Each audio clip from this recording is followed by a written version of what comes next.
like my voice renders anything I work on in a more or less pretentious light.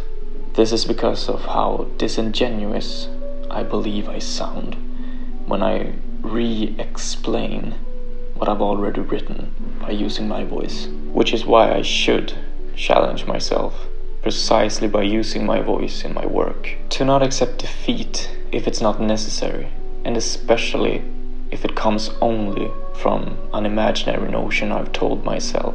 This is also the reason for my use of improvisation when I recorded myself earlier. I have assumed the genuine only to occur in the spur of the moment, that regurgitations always sound trite. This, combined with my self-inflicted belief of the pretentiousness of my voice, is why I found myself most honest in writing. I feel I can be more expressive in writing in a more thorough way, given the lack of time constraints, which speech cannot avoid, if improvised, that is. In writing, I also don't have to further explain an idea, which I feel I have understood well enough. I write for myself, but I speak for others. And since I am a highly subjective creature that embraces individualism as a form of philanthropy, if used correctly, I have found myself leaning more towards the author than the artist.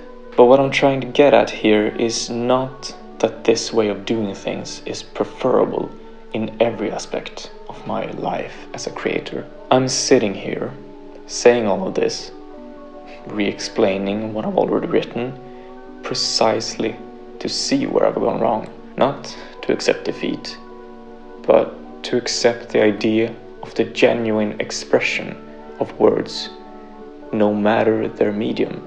Words themselves may not be honest, but their use can be, and perhaps always is. But that might be a topic for another time. So, what am I saying with all of this? Well, exactly that. I'm saying all of it. I'm using my voice. I'm speaking.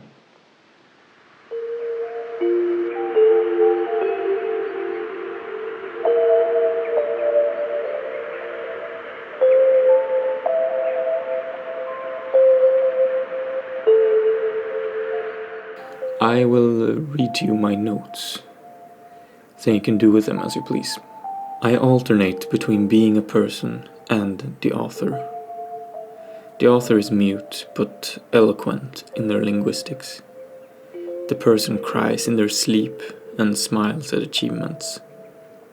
I take on one role to fuel the other. Where, how, can I find the truly subjective expression? I guess in isolation. I envelop everything in metaphorical phrasings, perhaps from a fear of being misunderstood, or from a want of the all-encompassing truth of individualism. Either way is dishonest towards myself, which is okay, since I am dealing with the otherness of people. If I sound as if I pursue a purpose, then that is a failure on my part. But then again, I don't pursue recognition either. I am mediocrity, clearly not clever. Am I scared of my ineptitude, or am I actually less honest when explaining candidly? In writing, I pursue the honest act of lying.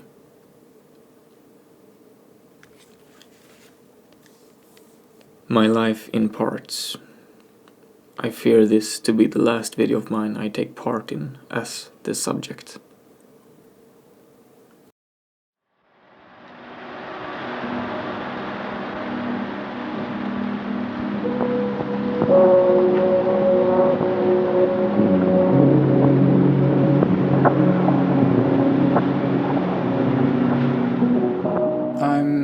not that interested in talking about what I'm working on at the moment. Rather, what I find of value to speak of here is how I'm working with it and where my frame of mind is when I do.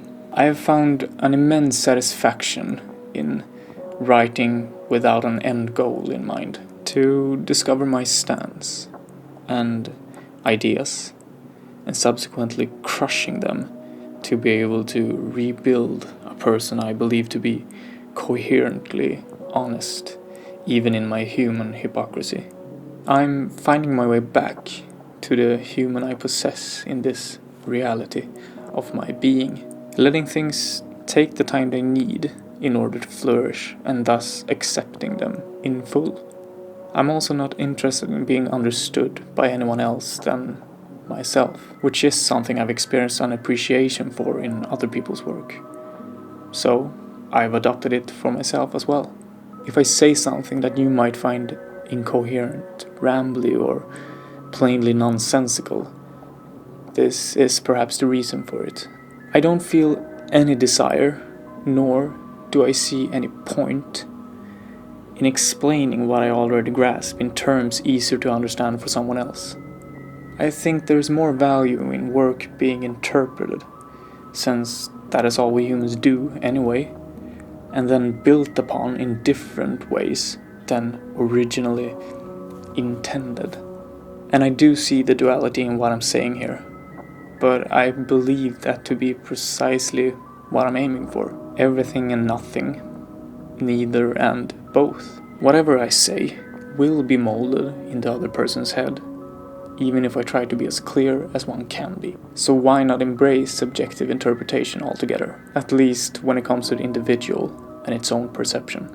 And that is all I care about for the time being. The individual and its philosophical perception of reality and existence. The human, being alive with itself, living.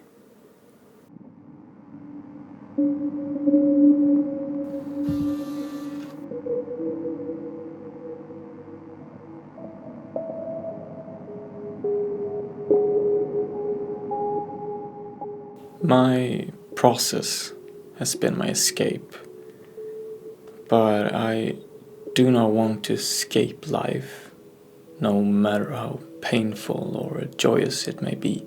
Anything and everything is to be expected, and thus should be accepted as well. To continue to remind myself about death is perhaps not a form of acceptance of it, but a sort of escape from it by living within it, living in death in order to escape it. I go on writing since I believe it to be a way for me to understand experience, and so that I can accept it for what it is. But experiences need to be had, and I cannot understand anything fully. To learn to accept without knowing is to embrace death and the natural. But it's also not human, I think, unfortunately.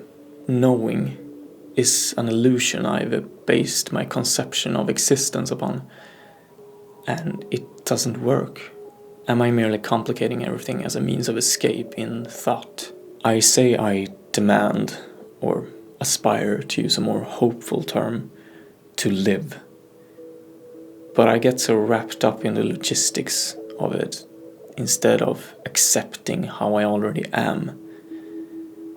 I am being. I am a being. I guess acceptance is a form of belief.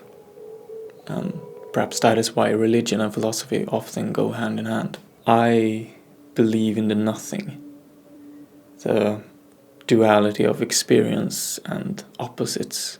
All of this is worthwhile, precisely because it doesn't matter. Nothing matters. And that's okay.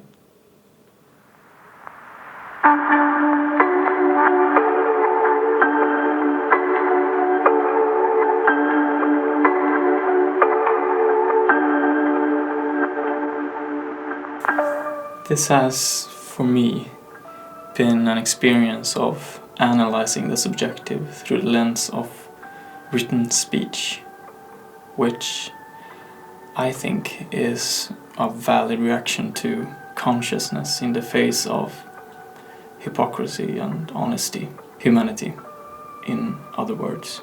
I may not have made much sense, but I believe your interpretation of my words are far more interesting to yourself in any case. So it doesn't matter. Any further explanation regarding my self-awareness of my nonsense and duality is unnecessary for me to talk about. So I think this is where I leave you. For now, at least. Thank you.